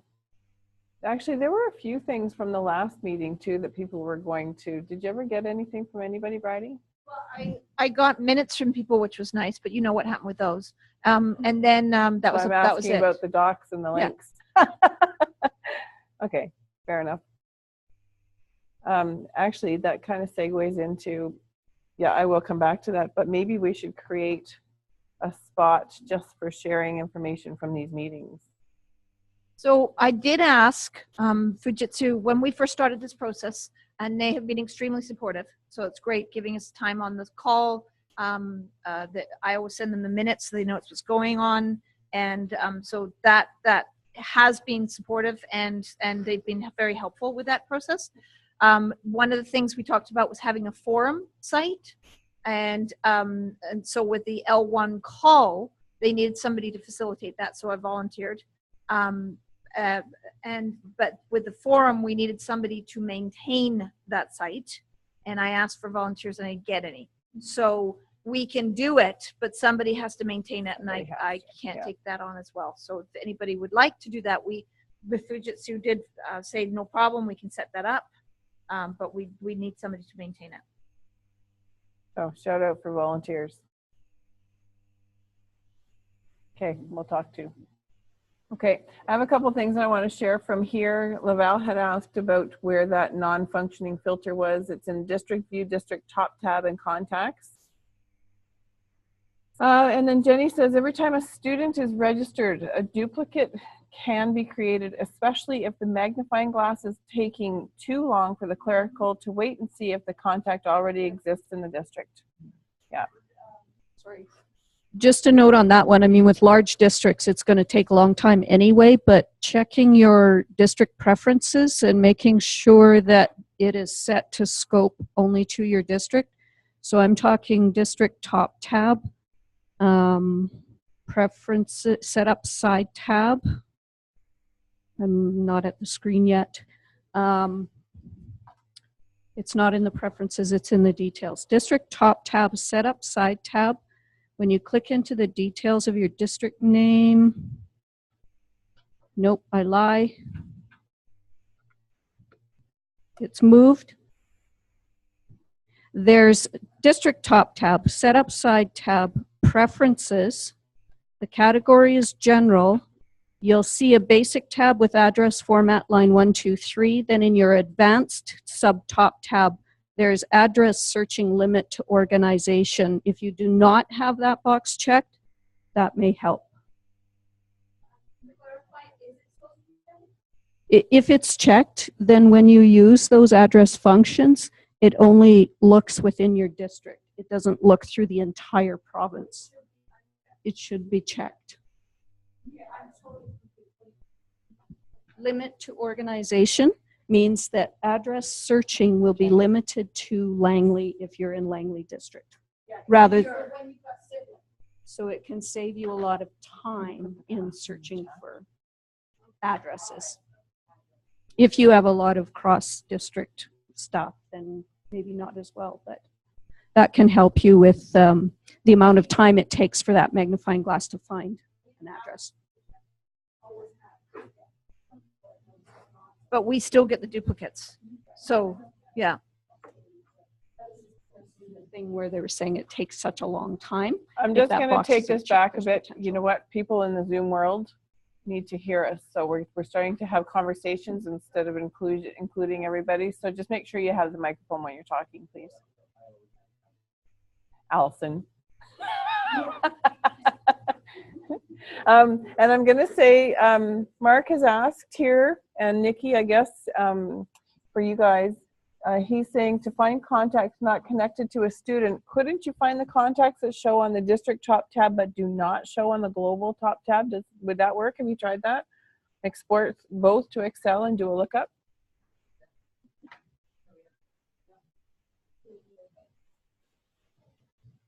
Just a thought. Thank you, Mark.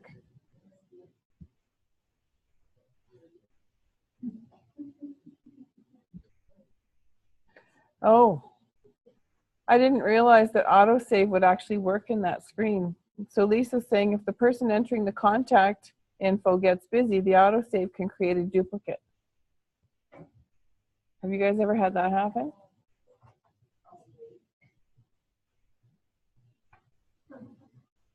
That's not nice. So they're in the middle of creating a contact and they walk away halfway through, and then it will autosave and create a new record because it doesn't match an existing record that's already in the system. Can they potentially, just again, another little thing that might help with that is in the user preferences where you can change your auto save setting so that it doesn't save every 5 minutes?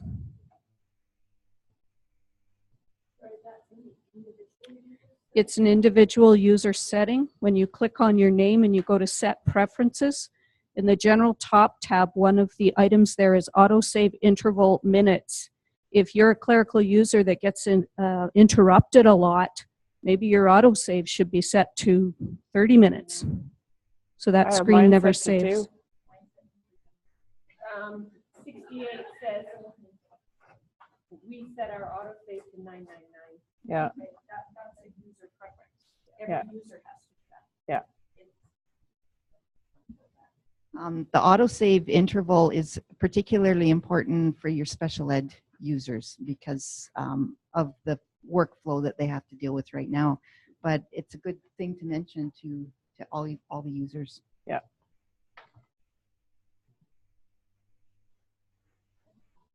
Any other comments, thoughts about parent portal, contact cleanup, all that stuff? Year-end cleanup, preparation for summer, beat a dead horse? I definitely think this is something obviously we all have problems with or we're asking questions about. So we need a support session or Something. something. Yeah. Other than the end of year document, which is good for what it is. There's more stuff at the district level I think we all need to want to talk about. Yeah. It's interesting because this is our, what, 4th or 5th meeting, and this is the 4th or 5th time this has come up. So it's huge. It's just a huge time consumer. That's why we're opting out of the parent portal for the short term.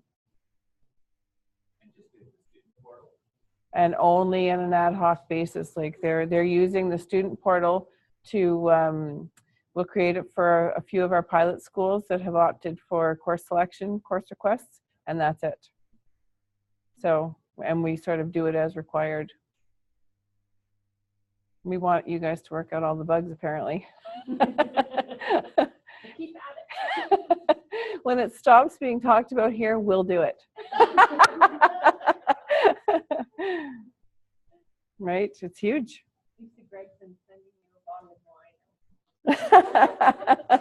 Never mind, I'll stop in and help her drink it. Okay, so I think everybody okay if we move on from that? I don't think we have any joy from it, but we definitely need to raise it as a huge issue, maybe to our SMC reps again. Okay. Bonnie, are you back online here? I don't. Okay, good. I don't want to talk about your. Perfect.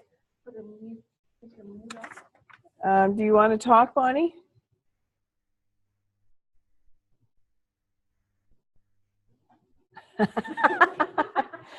Oh, you're funny. You had asked a question about anybody. Is anybody using the? Hang on, I made a note.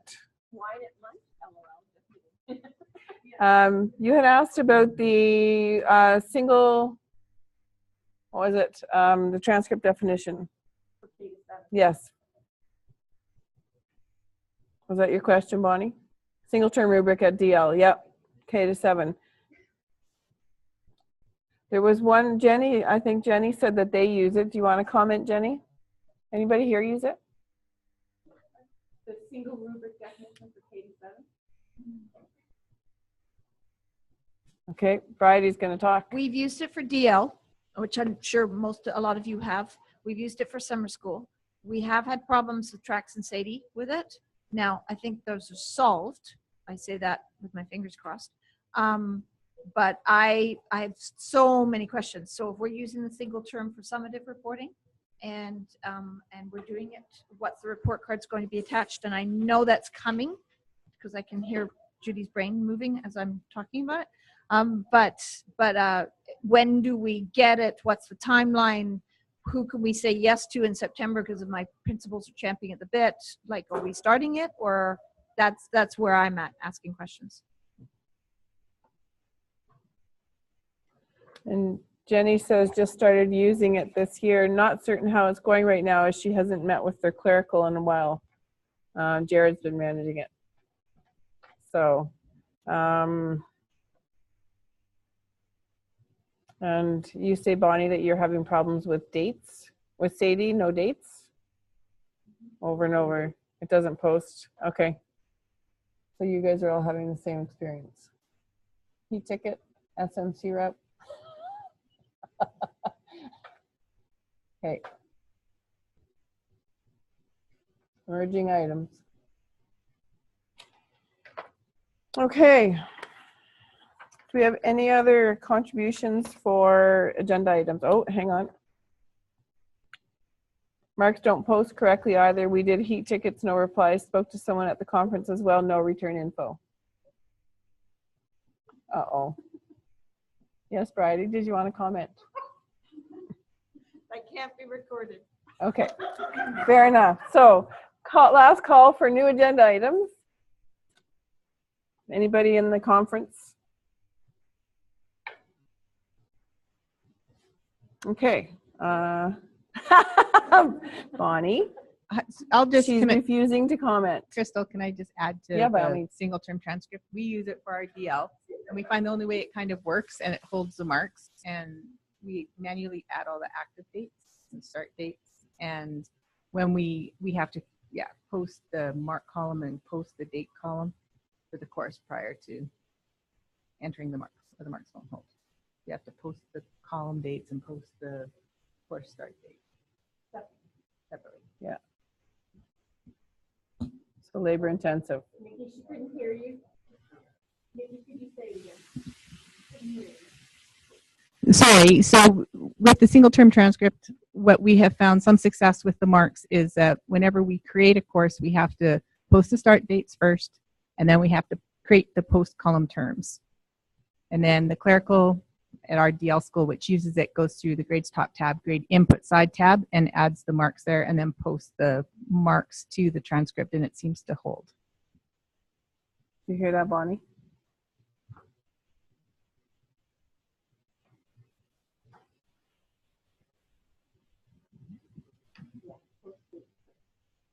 Okay, perfect.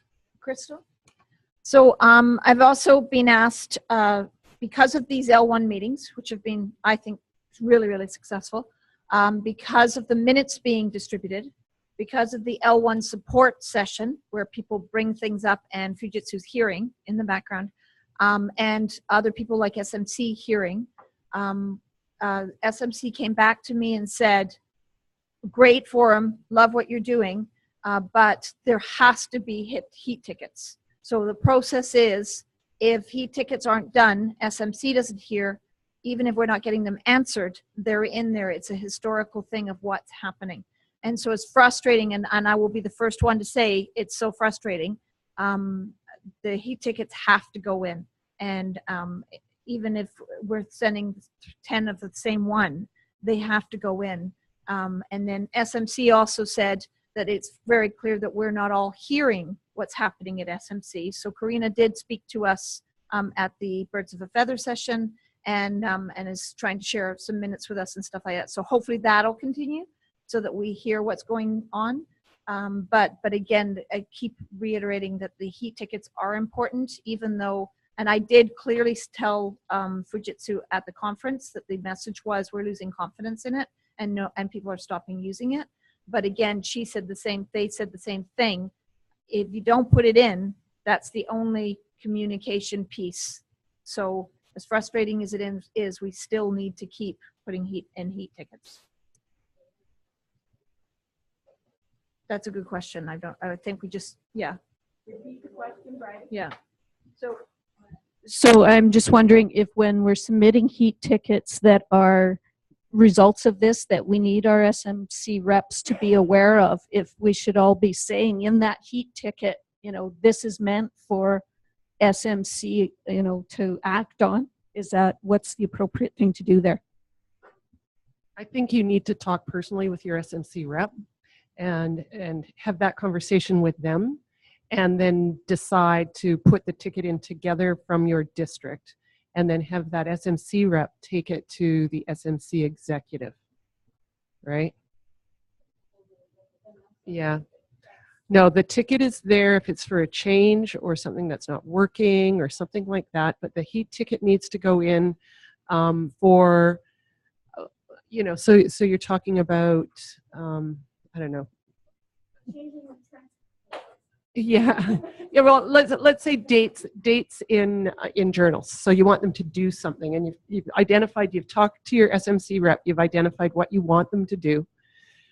You write it up and put it into as a heat ticket, and then the SMC rep, if it's really significant for your district, is going to take it to that SMC group, because they're the governing body. They're the ones who decide where the money is spent for improvement, right? So it really has to go back to them. And if you're not taking it to your SMC rep and they're not then communicating with the executive, then the executive is a very small number of districts making decisions for everybody else, right? So that's how it gets there. Well, I don't want to sound like the negative person, but the reality is a lot of SMC reps aren't involved with any of it. They're a student that's been assigned a job, and basically ours is, he's awesome, but he's the assistant superintendent and he just doesn't have time. And so we go to him and say, we're doing this, and he says, great. He doesn't attend the SMC calls. Sometimes he'll let us know when they are, and we'll dial in and listen to it. But we've asked before why it has to be senior management, but it does. That's what we were told. So anyway, that's my take on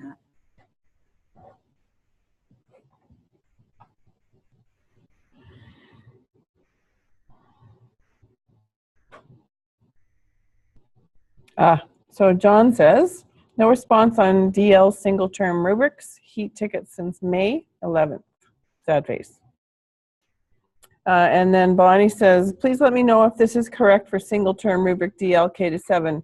Post dates first, then postmarks, then what did she miss? Post dates, post column terms, and then enter marks and post. Did you get that, Bonnie? And then are you supposed to were we supposed to have a different rubric first or change it after? Missed that bit. Never change the rubric after. Once you posted, you can't change the rubric. Never change the rubric or the transcript definition after marks have been posted. Yeah. Yeah. Just don't do it. Yeah. Just say no. John, I'd be really careful about, you had something there about replacing existing columns, changing your transcript definition, and then replace existing columns. You'll wipe out any previously entered data if you do that, and you will also have a mess of transcript records that have already been created to clean up. So just be aware of that if you're thinking of it. I wouldn't at this point in the year consider any change whatsoever to transcript definitions. Wait until next year to change your practice if you can. Is that what you're saying you usually do, Bonnie? You actually have changed the transcript definition partway through the year?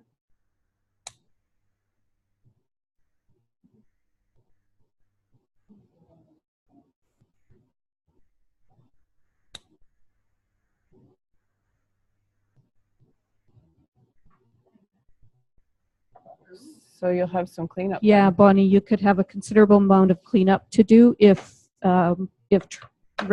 transcript records were created. So if grades were posted before that change for courses that students were in, you could have a considerable amount of cleanup to do.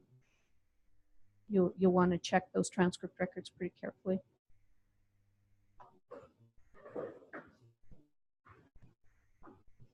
Hi, just to add to that, we went from RDL using quarterly no calculated final to the single term this year. We waited until after we done our course copy procedure, and then we changed our transcript definition to single term at that point.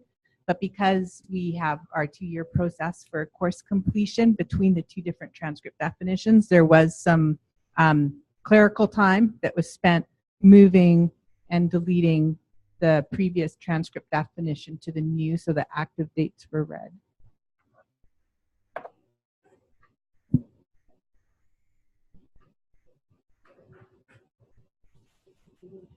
There's a few things that I'll just read from the chat window here. Okay, so Jackie just gives information on what to do there, Bonnie. And then John says they only enter finals. So the single would be fine if they use the replace transcript definition. Snuggling up to Jackie so she can be heard. If you're only entering the final mark in and you change it midstream, then it's not going to do anything if you hit replace. But you just have to be careful, as Allison said, if you hit replace, if you have any previous term marks in there or anything, they're all gone. But if you only enter final, then you should still be okay, but there might be still some cleanup you have to do. If you change mid-year and you don't replace existing columns, then you'll get duplicate columns for all of those courses, and that's another little nightmare for your data entry people. Yeah, so just leave it as is once marks have been posted, Bonnie. No touchy.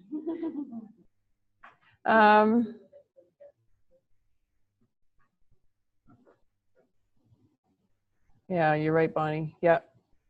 So you've got some cleanup. Yep. Okay, you too, John. Okay, good. Thanks. That's actually a really good discussion, you guys. Not just duplicate records, John, but actual duplicate columns in the course entry, mark entry screen is what I was referring to there.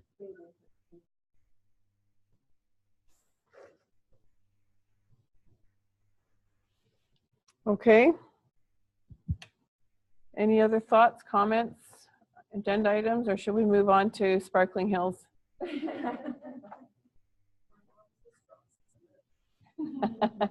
Okay, so,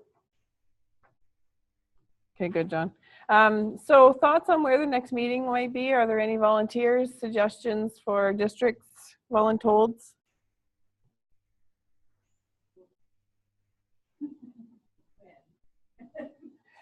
So actually, yes, we're talking about, I should say tentatively October after 1701 in the fall. Is that what everybody's would like? So sort of rough schedule for next year is if we did October before the MyEd conference, and then December early, probably not too close to Christmas, and then February, April, and then again in June. So every couple of months, and then the one in April may coincide with the MyEd Academy again, or just before or after, we'll see. Thoughts?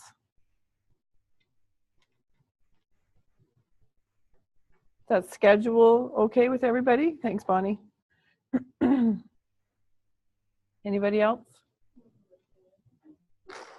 She's the only one listening. Oh, very good. Thanks, you guys. Sounds good, sounds good, sounds good. Okay, so we've got a tentative schedule for next year. Let's pick a date, maybe in October, tentative. Early October, probably shortly after 1701. Are we thinking? Because MyEd, Yes. the CIS conference is usually near the mid to end of October, isn't it? Yeah, it's usually around the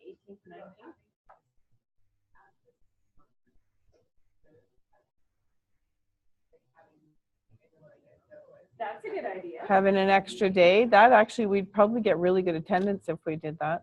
What do you guys think of that? What Nikki's suggesting is that we add on a day to the CIS conference and have a meeting that way.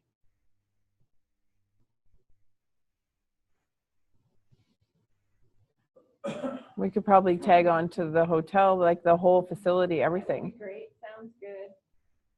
Okay.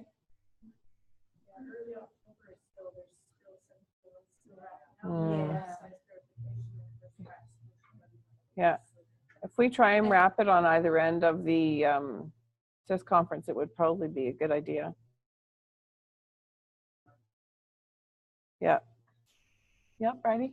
Because I have nothing else to do, I'm on the CIS conference group, Okay. and I've heard there's no discussion. There's been no discussion about October dates yet. So I'll hear, and then I can communicate to everybody. Perfect. So basically, if we just get a volunteer to host that one, then I can communicate with that person, and then we can start that process. Well, we can even collaboratively host it if we're all there anyway. Yeah, that's true. Yeah.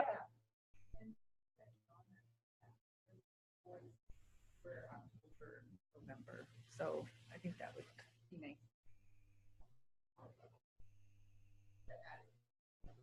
Sorry, I missed that last part there, Nikki. I just said the dates on the survey were for the CIS conference, the beginning of October, early November. So either way, I think it would fit in nicely with this type of form. I think so. And if we had it right before, like if we put it on a day before, then we'd have some real emerging items to talk about at the actual conference before the SMC meeting. So just a thought. Okay, so we'll sort of, we'll just, that didn't work twice.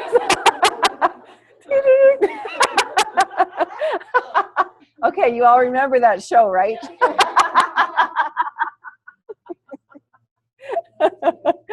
Okay, so let's just sort of suspend that conversation, and we'll say tentatively that we'll have it hopefully wrapped around the CIS conference in October when we get the dates. Bridie's going to follow up, and if we can do it, that would be awesome. Okay. Saves on flights. Yes, it does, Jenny, but we get to come. Okay, next order of business. What else are we going to talk about? What was on my list over there? I guess that's it. Okay, so just to wrap up, first off, thanks, Jackie, for taking minutes. Thanks, Jessica, for being the microphone person and running. She did a great job. And thank you very much, Merle. This has been an awesome experience. I'm just curious, actually, what everybody in the Zoom window thought of the experience today. Was it okay on your end? Do you feel like you were part of the discussion? Good, awesome. Good. Thank you very much. That's good feedback. Could we do this again, this Zoom thing for the next one? Or do we have to be here to do that? Well, Merle. Only Zoom here? No, these are very portable, as is Merle.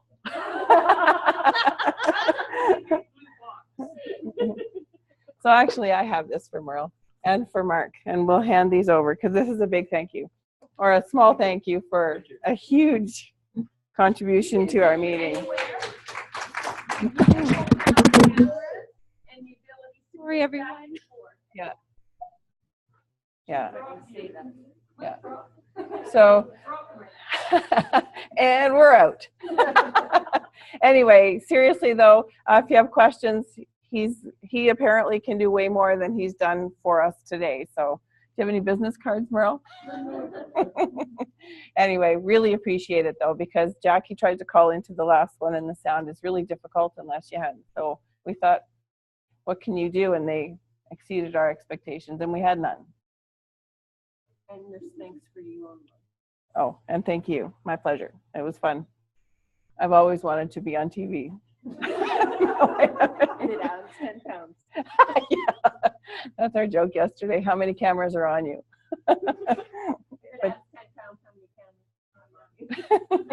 That's a friend's joke. Anyway, enough silliness. Thank you all for attending remotely and here. Really appreciate it. We had some great food, some laughs. You guys are an awesome group to work with. And I have to say, my favorite thing out of all of this is that you actually get to talk to people who are doing the same job. And I think it's honestly the best meeting we have. So thank you very much for attending. So.